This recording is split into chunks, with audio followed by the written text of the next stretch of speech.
Jadi FA itu ya minta kerja kepada tim lawyer. Saya sih nggak dengar langsung. Alasannya apa beliau ditolak? Ya, Karena track recordnya ya.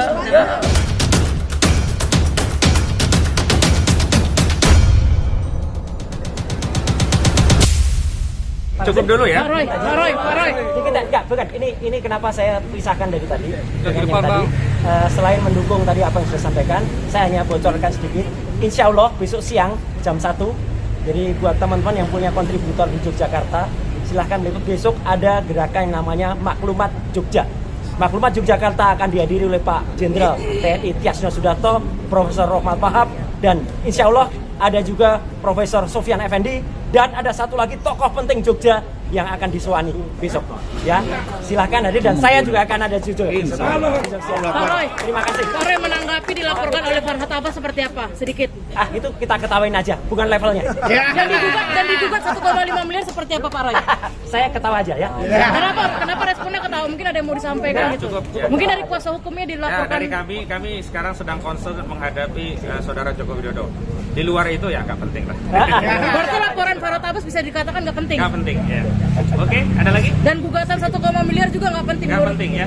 Mas, kemarin kan Mas Roy bilang mengantongi 50 ijazah teman-teman Pak Jokowi dan bakal ditampilkan juga nggak saat pemeriksaan Polda Metro? Iya, kalau itu yang kami pegang itu benar-benar ijazah asli terbitan UGM dengan benar-benar ada kode-kodenya semua ya, mulai dari watermark, emboss dan sebagainya. Jawaban saya sederhana, ya kita tunggu di pengadilan. Ya, iya dia juga harus ditampilkan kecuali dia bawa ke sini, kita bawa ke sini. Ya, oke. Iya. Oke. Jadi ini ada satu informasi penting. Jadi kan selama ini saudara Joko Widodo selalu bernarasi akan menunjukkan ijazahnya di pengadilan. Dan hari ini saya selaku kuasa hukum Pak Roy Suryo dan kawan-kawan tim mengajukan gugatan secara ikut ke Pengadilan Negeri Jakarta Selatan. Karena ada sejumlah tergugat domisili hukumnya itu di Jakarta Selatan. Di antara yang kami gugat adalah Barreskrim Mabes Polri, Reskrim Polda Metro Jaya, kemudian UGM, Wali Amanat UGM, Saudara Joko Widodo, Dian Sandi, Pak Iman Raharjo, ada 11 KPU Pusat, KPU Solo, KPU DKI Jakarta. Jadi tadi sudah sampai pada tahap pembayaran dan tinggal penomoran perkara. Tapi tiba-tiba akun ikot saya mendapat kiriman dari Mahkamah Agung yang berasal dari admin di Pengadilan Negeri Jakarta Selatan. Gugatan kami tidak dapat didaftarkan. Alasannya yang lucu apa?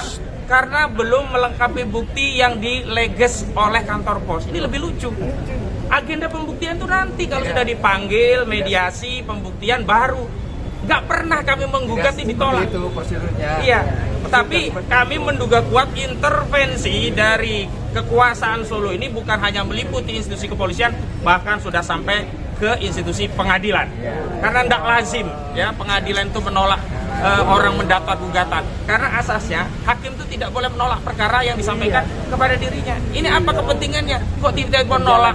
Nanya bukti, agenda pembuktiannya nanti di sidang saja belum, kok nanya bukti. Memang di ikut itu biasanya kita berikan bukti awal, dan bukti awal sudah dimasukkan. Kenapa kita masukkan bukti awal? Karena itu syarat.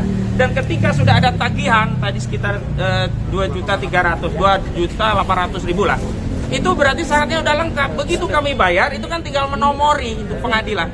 Kok nggak dinomori, malah dikirimi surat gugatan Anda ditolak karena nggak ada bukti yang di nazegel. Ini ngawur. Jadi Uangnya dikembalikan nggak Pak? nah uangnya memang katanya kalau perlu diambil silakan ambil di pengadilan. Tapi terus terang kami akan mengambil upaya hukum terkait ini. Nanti tunggu apa yang akan kami ambil terkait tindakan pengadilan yang justru bertentangan dengan asas hakim itu tidak boleh menolak perkara yang disampaikan kepadanya. Demikian. Mas Roy, Cukup dulu katanya ya. Farhad Abbas dilaporkan Udah cukup lah. Mas Roy melaporkan Jokowi karena motif ekonomi itu gimana? Media artis sih. Saya yang melarang klien saya nanggapi Farhad Abbas karena nggak penting ya. Lebih baik Pak Iman Raharjo datang aja ke Polda. Saya senyum aja. Nilai seberapapun tidak ada nilainya di mata Allah Subhanahu wa taala. Saya kemarin tanya bagaimana kalau misalnya Roy Suryo tidak mampu, katanya suruh cari kerja lagi. Saya senyum aja. Yang cari-cari kerja kan dia. Ya. Berarti justru Farhad Abbas pernah meminta menjadi konsultan. Yes. Ingat ya, Itu ada teman-teman itu ya. aja memang Jadi FA itu ya minta kerja kepada tim lawyer. Saya sih nggak dengar langsung. Alasannya apa beliau ditolak? Semua udah tahu lah siapa FA. Tapi Ya. ini kan udah Mungkin pesan-pesannya buat Eva dan Jadi, Pak Paiman katanya artinya tidak terima kita difitnah. Menuntut Kalau untuk Pak Iman, Jokowi ya, untuk itu datang dan membawa banyak-banyaklah ijazah berdoa, asli. zikir, dan memohon Begitu ampun aja, kepada Allah terima Subhanahu wa kasih. taala. Hanya mau- Anda yang sudah WA saya, memaksa saya, dan bahkan meminta maaf, mengaku kalau punya kios di Pasar Pramuka, meskipun bohong pengakuannya, ya, karena ahli intelijen kami, ya, Pak Kolonel Sri Rajasan mengatakan Pak Iman masih balik, dan anak buahnya juga pada ngomong, ya. Anak buahnya itu udah pada cerita soal dia. Yang kedua, untuk saya bilang masih sahabat saya FA, karena kemarin juga ketemu di salah satu talk show, ya. Kembalilah ke jalan yang benar. Kalau FA itu sempat ditolak, itu kata teman-teman lawyer, ya, katanya sempat ditolak, untuk kenapa nggak minta baik-baik gitu loh. Mungkin kalau mengajukan teman-teman ini juga nggak minta, dan mereka satu yang saya bocorkan, ini luar biasa lah pengorbanannya teman-teman lawyer, pro bono, melakukan semua perjuangan, jadi nggak ada yang nyari-nyari sama sekali. Kok sekarang malah melakukan motif ekonomi. Saya kasihan aja, tapi saya tetap mendoakan, ya, saudara FA, dan saya mendoakan Profesor P tadi, ya, semoga ampuni, ya, dan diberikan hidayah oleh Tuhan Yang Maha Kuasa. Ya, kalau misalnya pun nanti diperiksa sebagai Nggak usah dari laporan ke atas akan membawa bukti jadi juga terkait yang Pak Nggak usah Paiman. berandai-andai, ya. Kita hidup di negara hukum, ya. Oke, makasih, ya.